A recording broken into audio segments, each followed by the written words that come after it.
Hi, ഇന്ന് നമുക്കൊരു chicken noodles ഉണ്ടാക്കുന്നത് എങ്ങനെയാണെന്ന് നോക്കാം. അതിനായിട്ട് നമുക്ക് അത് വേവിച്ചെടുക്കാൻ കുറച്ച് കൂടുതൽ വെള്ളം എടുത്തിട്ട് തിളപ്പിക്കുക. അതിൽ നമുക്ക് ഇത്തിരി ഉപ്പിടാം. പിന്നെ അത് ഒട്ടിപ്പിടിക്കാതൊക്കെ കുറച്ച് ഓയിലും കൂടി ഒഴിക്കാം. സൺഫ്ലവർ ഓയിലാണ് ഞാൻ ഒഴിച്ചത്. എന്നിട്ട് നമുക്ക് നല്ലോണം തിളച്ചിട്ട് നൂഡിൽസ് ഇടാം. എന്നിട്ടത് അത്യാവശ്യം നല്ല വേവാവരുത്, ഒരു പാകത്തെ വേവാകുമ്പോൾ നമ്മളതൊരു ഡ്രയർക്ക് ഊറ്റി മാറ്റാം. എന്നിട്ട് നമ്മൾ അതിൻ്റെ മേലെ കുറച്ച് സൺഫ്ലവർ ഓയിലും കൂടി ഒഴിച്ച് കൊടുക്കുക. അത് ഒട്ടിപ്പിടിക്കാതൊക്കെ നല്ലോണം ഒട്ടിപ്പിടിക്കാതൊക്കെ വേണ്ടിയിട്ടാണ്.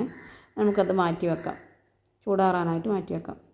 പിന്നെ നമുക്ക് അതിന് വേണ്ട ഇൻഗ്രീഡിയൻസ് എന്തൊക്കെയാണെന്ന് നോക്കാം. അത് വേവിക്കാൻ അതിന് ചിക്കൻ ഞാൻ ചെറുതായിട്ട് അരിഞ്ഞതാണ്. അതൊക്കെ കുറച്ച് മുളക് പൊടി, കുറച്ച് മഞ്ഞൾപ്പൊടി, കുറച്ച് കുരുമുളക്, കുറച്ച് കോൺഫ്ലോർ ഉണ്ടെങ്കിൽ ഇട്ടാൽ മതി, നിർബന്ധമില്ല കേട്ടോ. കുറച്ച് ഉപ്പും പിന്നെ നാരങ്ങ നീരൊഴിച്ച് നല്ലോണം മിക്സ് ചെയ്തിട്ട് അത് നമുക്ക് ജസ്റ്റ് ഒന്ന് ഫ്രൈ ചെയ്തെടുക്കാം. ചെറുതായി കഷ്ണങ്ങളാകുമ്പോൾ പെട്ടെന്ന് തന്നെ നമുക്ക് ഫ്രൈ ചെയ്ത് കിട്ടിക്കോളും. അങ്ങനെ ഫ്രൈ ചെയ്തിട്ട് നമുക്കത് മാറ്റി വെക്കാം. നമുക്കതിക്ക് വേണ്ട പച്ചക്കറികൾ എന്തൊക്കെയാണെന്ന് നോക്കാം. അതിനായിട്ട് നമുക്ക് ഇഷ്ടമുള്ള പച്ചക്കറി എടുക്കാം. ഇവിടെ ഞാൻ ക്യാരറ്റും ക്യാബേജും കുറച്ച് ഉള്ളി മാത്രമേ എടുത്തിട്ടുള്ളൂ. അതിനായിട്ട് ആദ്യം നമുക്ക് പാൻ അടുപ്പത്ത് വെച്ച് സൺഫ്ലവർ ഓയിലാണ് ഞാൻ ഒഴിച്ചത്. ഇതിലേക്ക് വെളിച്ചെണ്ണ പോലത്തെ ഓയിലൊന്നും ഒഴിക്കരുത്. ഫ്ലേവറിൽ സൺഫ്ലവറോ അല്ലെങ്കിൽ ഒലീവോ അങ്ങനെയൊക്കെ ഉപയോഗിക്കേണ്ടത്. ഞാൻ സൺഫ്ലവർ ഒഴിച്ച് അതൊക്കെ കുറച്ച് ഒരു 5-6 ഉള്ളി വെളുത്തുള്ളി, ഒരു ചെറിയ കഷ്ണം ഇഞ്ചി ചെറുതാക്കി അരിഞ്ഞതും ഇട്ടു. പിന്നെ ഞാൻ കുറച്ച് സവാള ഇട്ട് ഒന്ന് വഴറ്റി. ഒരു സവാള എടുത്തിട്ടുള്ളൂ കേട്ടോ, ഒരു മീഡിയം സൈസ് സവാള.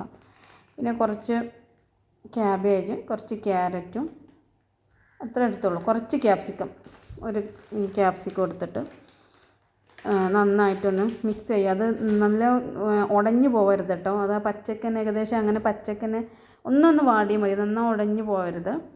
പിന്നെ അതിലേക്ക് ഒരു സ്പൂണ് കെച്ചപ്പും തക്കാളി സോസും, ഒരു സ്പൂണ് സോയാ സോസും.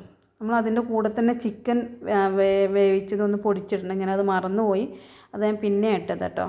അതും കൂടി ഇട്ടിട്ടൊന്ന് മിക്സ് ചെയ്യണേ ആ കൂട്ട്. എന്നിട്ട് നമ്മൾ നൂഡിൽസ് ഇടണം. നൂഡിൽസ് ഇട്ടിട്ട് നമുക്ക് നന്നായിട്ട് ഹൈ ഫ്ലെയിമിൽ വെച്ചിട്ട് നന്നായിട്ട് അതൊന്ന് മിക്സ് ചെയ്തെടുക്കുക. നന്നായിട്ട് ഞാൻ ഒരു മുട്ട ഇടണം നിർബന്ധമല്ല. ഞാനൊരു മുട്ട ചിക്കിയിട്ട് അതൊക്കെ ഉപ്പിട്ട് ചിക്കിയത് അതും കൂടി ഇടുന്നുണ്ട്. പിന്നെ കുറച്ച് കുരുമുളക് പൊടി ലാസ്റ്റ് ഇട്ട് ഒരു എരിവിന് വേണ്ടിയിട്ട് നന്നായിട്ട് മിക്സ് ചെയ്യുക. നല്ല ടേസ്റ്റി ആയിട്ടുള്ളൊരു നൂഡിൽസാണ്. നിങ്ങൾ തീർച്ചയായിട്ടും ഉണ്ടാക്കി നോക്കണം. എന്നിട്ട് എൻ്റെ അഭിപ്രായം ഒന്ന് കമൻറ്റ് ബോക്സിൽ രേഖപ്പെടുത്തണേ. കൂടാതെ എൻ്റെ ചാനലൊന്ന് സബ്സ്ക്രൈബ് ചെയ്യണം, ലൈക്ക് ചെയ്യണം. ഇനി അടുത്തൊരു വീഡിയോ ആയിട്ട് വീണ്ടും കാണാം. ബൈ.